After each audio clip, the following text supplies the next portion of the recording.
quando a insegurança se torna paralisante, o que fazer? Érica Chaves sofreu com insegurança desde a infância. Os prejuízos na sua identidade a acompanharam até a fase adulta.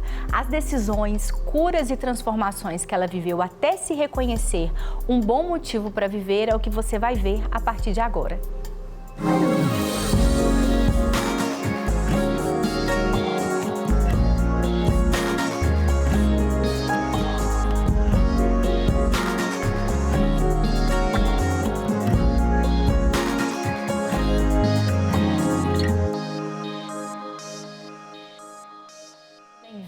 Bem-vinda mais uma vez ao programa Você é um Bom Motivo para Viver, e você realmente era um bom motivo para viver. É muito bom ter a sua companhia ao longo de todo o programa de hoje. Já estou aqui com a companhia do Dr. Lucas Farnese, psiquiatra, amigo, parceiro do nosso programa. Obrigado pelo convite, Thalita. Seja bem-vindo, obrigada a você. Guilherme Fenelon, terapeuta ocupacional, também amigo e parceiro do nosso programa. Obrigado, Thalita. E para falar sobre esse assunto, insegurança, um tema que tantas vezes paralisa a gente, né? Porque a insegurança, eu costumo pensar que ela é um dos sintomas de outras realidades que a gente precisa tratar, cuidar para a gente poder avançar. Então, como eu gosto de fazer sempre, vamos já colocar a nossa convidada de hoje na conversa, Érica Chaves. Vamos ouvir a história dela. Eu era uma pessoa muito insegura. Era uma insegurança desde uma escolha de uma cor de roupa. Né? Eu precisava, assim, de uma pessoa me ajudar. Eu entrava dentro de uma loja, olhava aquele tanto de roupa, cores, e eu não conseguia escolher. E se tinha uma amiga, alguém perto, né, falasse para mim assim, escolhe aquela cor, por exemplo, o rosa. O rosa é uma cor predominante, mas é uma cor que eu não gosto, né, muito. E aí, se uma amiga falasse assim, escolha o rosa, vai ficar bom em você. Eu escolheria, eu pegava aquela cor, né, aquela peça de roupa, o rosa, que eu não gostava. Então, assim, eu era muito insegura, eu andei muito, assim, pela aprovação das pessoas, né. Se eu olhasse uma pessoa que falava bem, bonito, eu ali já batia a insegurança do medo de conversar com aquela pessoa e eu não conversar como ela conversava. E então, assim, isso me atrapalhou muito ao longo dos anos. Atrapalha todo mundo, né? Não atrapalha só a Érica, não atrapalhou só a Érica, mas atrapalha todo mundo, porque realmente é algo que, dependendo do grau, pode até paralisar a pessoa, né? Ela fica naquele estado de realmente não conseguir avançar e das coisas mais simples e das coisas mais complexas e mais importantes. E você vê que uma coisa que é interessante, que ela falou ali sobre quando ela via alguma pessoa que falava bem e tal, que batia aquela insegurança. Ou seja, mais uma vez, a insegurança ela está muito também associada à questão da nossa comparação, né? Dos parâmetros que a gente usa. Porque o outro falar bem não impede que a gente possa se expressar. Né? Talvez você não tenha essa como uma das suas maiores habilidades, mas acredite, como comunicadora, como jornalista, eu posso dizer, essa é uma habilidade que pode ser adquirida, pode ser desenvolvida, pode ser estudada, né? Como tantas outras. A gente fala assim, mas fulano não é criativo, ou não é um bom comunicador, mas quanto mais nós nos expomos a algumas habilidades, mais essas habilidades fazem parte da nossa realidade. É claro que precisa ser dado muitas vezes um start com o apoio multidisciplinar, com o caso de vocês, né? Sim, e às vezes a pessoa cria uma distorção, se eu não falar de determinada maneira, então a minha fala não tem valor, né? Se eu não for de determinada forma, se eu não falar bem como fulano, então eu não tenho valor, não sou uma pessoa interessante. E na maioria das vezes não tem nada disso, né? Na maioria das vezes não tem nada disso. A gente não sai olhando pela rua assim e falando, nossa, que pessoa que fala mal, né? Nossa, o jeito dessa pessoa falar é estranho. Não é o habitual, assim. Só que às vezes a pessoa quando cisma com isso, ela cria uma distorção ali que ela está todo mundo achando estranho. E de onde normalmente vem essa cisma? Porque eu vejo que algumas coisas, e a maior parte delas, vem desde lá da infância, né?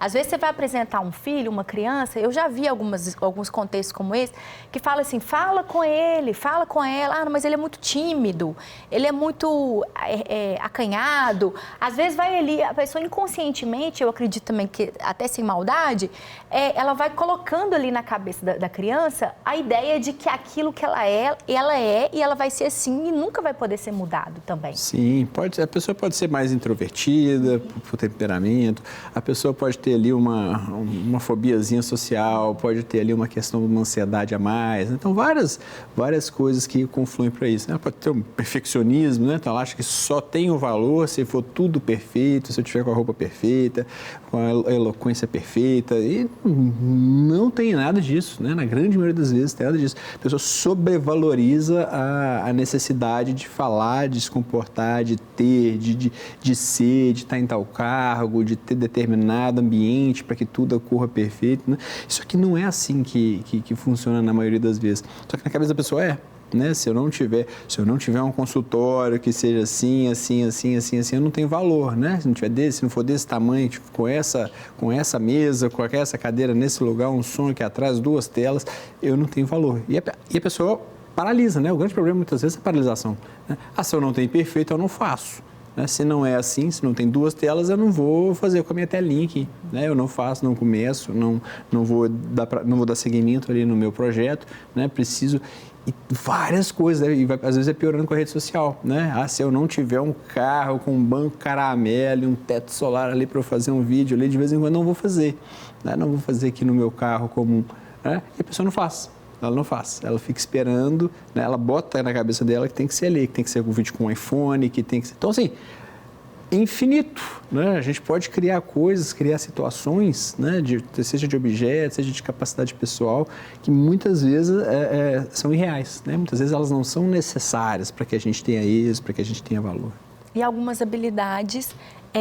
a gente desde pequeno a gente já começa a ser muito exigido e exposto a elas, como por exemplo essa de falar em público, desde o trabalho da escola já é uma coisa ali bem característica, né? Você vê quem que tem o perfil mais de conversar, de falar, aqueles que falam, não pode achar que eu faço tudo, você só apresenta, não é assim também?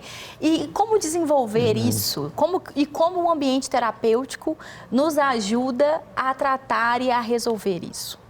Thalita, olha que coisa importante. Quando a gente pensa em insegurança, a gente também tem que pensar o que significa um ambiente de segurança. O que um ambiente de segurança faria para a gente? Então, é um ambiente que eu posso ter menos medo, que eu posso ampliar aquilo que eu tenho de construído já e não ser criticado, um ambiente onde eu posso usar daquilo que eu acredito que eu tenho enquanto potencial, mas que se eu falhar, eu não vou ser ali colocado de lado. Então, esses processos todos criam para a gente possibilidades. Desde muito novo, a gente ainda crianças, essas pequenas manifestações de habilidades, elas já surgem. Tanto aquelas manifestações de características que são muito legais e que vão nos ordenar, mas características também das dificuldades da gente. É muito interessante a gente olhar e quando a gente vai acompanhar um adulto e a gente vai lembrando das histórias e vai pensando numa narrativa para trás, você vai identificando em vários momentos da vida daquela pessoa que aquilo já existia ali. Tinham pequenos sinais e traços daquilo. E aí sim, um ambiente mesmo terapêutico, ele pode realmente ajudar muitas pessoas a modular essas questões e vir fazendo práticas mesmo muito ligadas à questão de comportamento. Tem técnicas que são mais apropriadas para isso, para ajudar, inclusive, a colocar isso de mais ordenado possível. Mas quando aquilo já, no caso dela, já transformou num sintoma, às vezes a abordagem precisa ser primeiro cuidar desse sintoma, aliviar todas essas tensões, para num segundo momento você poder ajudá-la a desenvolver essa habilidade. Então, quando ela chega às vezes nesse caso, não dá para a gente simplesmente falar, poxa, a sua questão é muito de falar em público, então a gente vai para uma aula de oratória, a gente vai desenvolver isso aqui. Muitas vezes não dá para fazer isso no primeiro momento. O primeiro momento é de acolhimento, perceber o que está acontecendo, o que gerou aquilo, de onde que veio, cuidar daquilo primeiro. E aí tá bom, então o que a gente pode fazer com isso agora? A partir daí, o que a gente pode fazer? Então, vamos ver também, né, quais foram os prejuízos e as marcas que a insegurança trouxe também para a vida da Érica. Eu lembro que eu tinha uma bicicleta rosa com uma cestinha branca. E ali, ele me conduziu, né, me ensinando a andar de bicicleta, e eu caí. E ralei o joelho. E ele falou para mim assim, nossa, você não pode andar de bicicleta, você cai, olha, você ralou o joelho. E ali eu fiquei com medo, me bateu uma insegurança na hora e eu lembro que eu nunca mais quis, né, andar de bicicleta. E quando falava tira uma carteira. Quando eu pensava de pegasse uma direção de um volante, me vinha na memória a lembrança dessa bicicleta rosa, que meu pai, assim, né, na época eu não tinha a sabedoria, né, de me empoderar, né, de me falar, não, levanta, é isso, é cair, levantar e seguir. E o pai dá destino, né, o pai que conduz, né, ele que dá o destino pra gente, né, os filhos. E eu não me sentia assim empoderada por ele, não tinha elogios, né? Ele não me deu um destino. Então eu fui assim crescendo de uma forma assim muito à solta, sem uma identidade formada. Então assim eu me limitava nas minhas escolhas, né? Porque eu tinha insegurança ali até de uma resposta, né? Eu ficava perdida, né? Eu não tinha segurança para responder, né? Eu esperava sempre o outro. E eu tinha segurança também de responder e ao redor, o que iriam achar? Eu achei muito interessante a partilha realmente da Érica, né? Fazer essa reflexão, trazer essa reflexão para a gente, porque às vezes são frases desde lá de trás, às vezes, como a gente estava falando aqui, às vezes o perfil comportamental, às vezes a forma como a pessoa recebe amor, dá amor, né? Percebe amor pelos pais, né? Dos pais. Então, isso realmente vai gerando marcas ali na vida da pessoa e ela ressignificou isso em um dado momento da sua história e a importância que a gente tem de colocar essas coisas todas na mesa, buscar ajuda, buscar um suporte terapêutico, psiquiátrico, quer que seja, para a gente poder reorganizar essas coisas, para a gente não olhar para essas situações como a gente olhava quando estava na infância, quando era adolescente. Sim, se isso não foi trabalhado na infância, isso pode ser trabalhado hoje, né? Então é importante. As coisas mais importantes que pode ter na vida de alguém é a gente não se sentir vítima do nosso passado, né? Olha, eu não consigo fazer determinada coisa porque aconteceu no passado. Não consigo fazer porque eu não estou conseguindo lidar hoje e eu posso aprender. Eu posso aprender a lidar hoje, eu posso trabalhar hoje o que não foi trabalhado lá atrás, eu posso receber hoje o que eu não recebi lá atrás e começar a viver bem a partir de hoje, né? Acho que passado não é condenação para ninguém, né? Passado a gente olha, aprende e vê o que não foi bem, o que eu estou precisando e começa a viver bem a partir de hoje. Porque senão, né, parece uma maldição, né? Nossa, eu fui amaldiçoado no passado e vou condenado a viver assim para o resto da vida. E não é assim, né? Não é assim que funciona. O passado pode ter sido difícil, pode ter acontecido um monte de coisa, pode ser repleto de traumas, dá para ser trabalhado, dá para lidar, dá para viver bem com o passado que teve, sendo quem é, falando do jeito que fala, com a condição que tem, dá para a gente viver bem. Dá para a gente viver bem, desde que a gente busque, né? Você não vai cair ali simplesmente, né? Porque eu quis, entendi, né? Estou vendo aqui o programa, entendi que não sou refém do passado, pronto, a partir de hoje eu decido, não é assim que funciona. Você pode decidir, mas você busca uma ajuda, né? Alguém para te ajudar, passar por um processo, viver aquilo ali que você não viveu, que devia ter vivido, que não foi resolvido, para que você comece a viver melhor a partir de hoje. Algumas pessoas, Guilherme, têm uma capacidade maior de escutar uma história como essa, escutar uma partilha como essa, interpretar isso, trazer para a sua própria vivência e mais rapidamente avançar. E outras vão demorar um tempo maior para poder elaborar isso, mas é possível, como o Dr. Lucas falou, e como fazer isso num processo terapêutico? Thalita, quando as pessoas percebem que alguma coisa está acontecendo, pode ser de uma forma espontânea, a partir de um incômodo e do sintoma que está ali sendo gerado e aquilo vai ampliando e começa a perceber que está acontecendo alguma coisa. Mas pode acontecer também de uma coisa externa, alguém pode te dizer isso, alguém pode começar a te fazer refletir e pensar com relação a isso. Quando a pessoa já chega dentro de um processo com alguma coisa um pouco mais elaborada, os processos são mais ágeis, são um pouco mais rápidos. Em outros momentos, não, eles são muito mais dilatados, porque você tem que ajudar a pessoa a compreender o que é aquilo que ela estava sentindo, porque às vezes ela não sabe exatamente o que é. Então, nem sempre um sintoma específico, ele vai gerar para a gente uma situação linear dentro do processo terapêutico. Pode ser que aquele sintoma vai buscar outras coisas e outras manifestações. O caso dela é muito interessante porque nos ajuda a reforçar para aquelas pessoas que estão nos assistindo quanto que é importante a gente cuidar das nossas crianças sem esse processo muito repressor. Então, se caiu, machucou, vamos levantar, está tudo bem, vamos ajudar com que a criança elabore rapidamente essas questões, porque vai cair, vai machucar, vai estragar mesmo, deixar a criança ser criança. E claro que isso, que bom, né, que já mudou tanto, né, nessas gerações, às vezes um pai que era um pouco mais rígido, né, uma mãe que era protetora demais, que está cada vez melhor com relação a isso. Isso é muito bom, né? E agora nós vamos ver o recado, a mensagem final que a Érica Chaves traz para a gente. Vamos ver. A Érica depois, ela foi empoderada, eu fui ativada, né, com um sonho de fazer uma faculdade.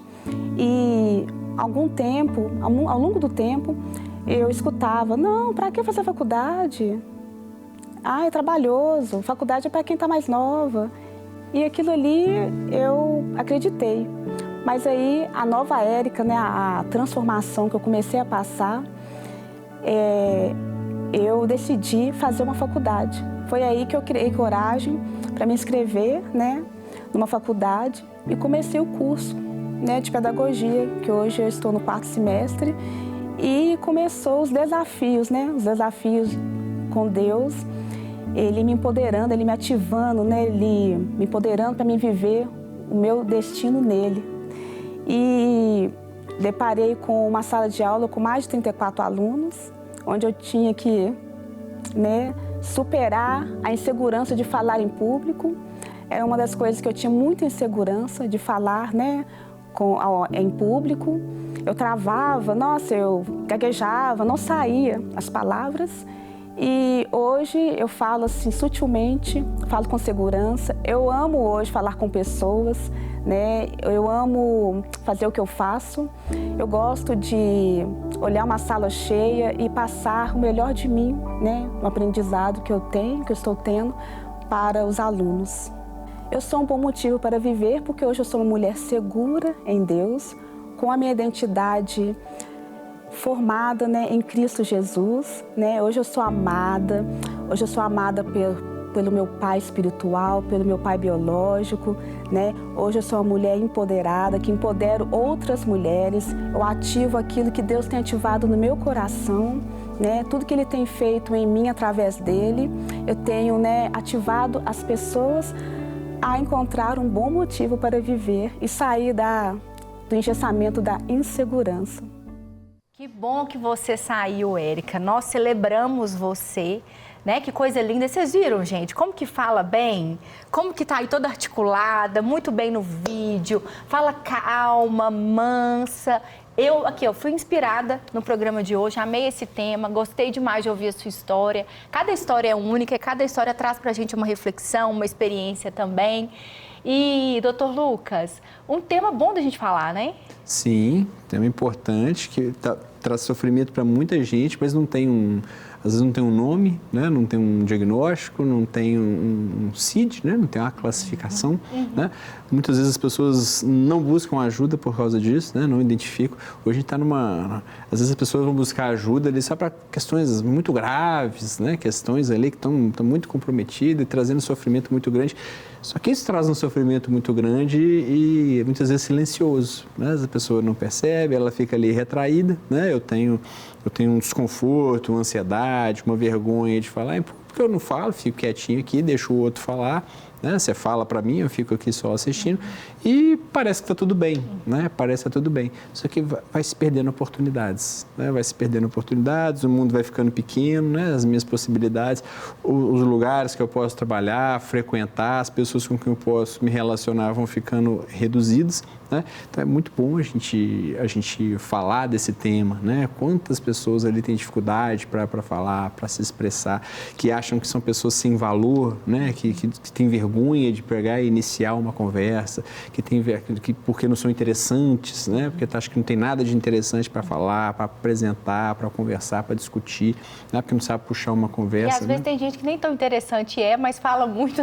Fala bem, fala sem parar, né? Fala sem parar. Tanto de abobrinha piadinha e você tem que ficar sendo simpático, né? E tanta não gente tem interessante, nada, né? boa, porque a gente está querendo ouvir, né? Sim, com conteúdo legal, né? Pode não ter ali articular as melhores palavras, né? Mas o conteúdo é interessante do mesmo jeito. Né? Então é muito importante ela trazer isso e inspirar outras pessoas que talvez estejam passando por isso a buscar uma avaliação.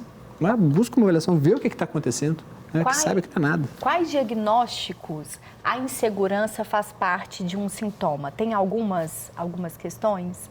As pessoas, geralmente, do espectro ansioso, né? A ansiedade, ela é marcada ali por uma necessidade, muitas vezes, de uma segurança que não existe, né? Então, olha, eu preciso me assegurar de que nada vai acontecer em tal situação para que eu me exponha, né?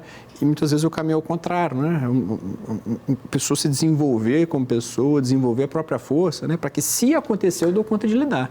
Porque vai acontecer muita coisa na nossa vida, né? Vai acontecer uma coisa, né? Eu posso sair aqui do estúdio e sofrer um acidente aqui no caminho, né? Ai, meu Deus, a pior coisa que pode acontecer. Aconteceu, eu vou parar, vou chamar o reboque, vou ver o que aconteceu, vou olhar como é que ficou e vou resolver o problema e acabou. E amanhã eu estou pegando o carro outra vez. E é impressionante, né? Quanto menos valor, quanto menos poder você dá para o problema, para a situação, mais rápido ele é resolvido, mais rápido é solucionado. Eu lembro que a gente está falando sobre, você falou sobre as ansiedades, né?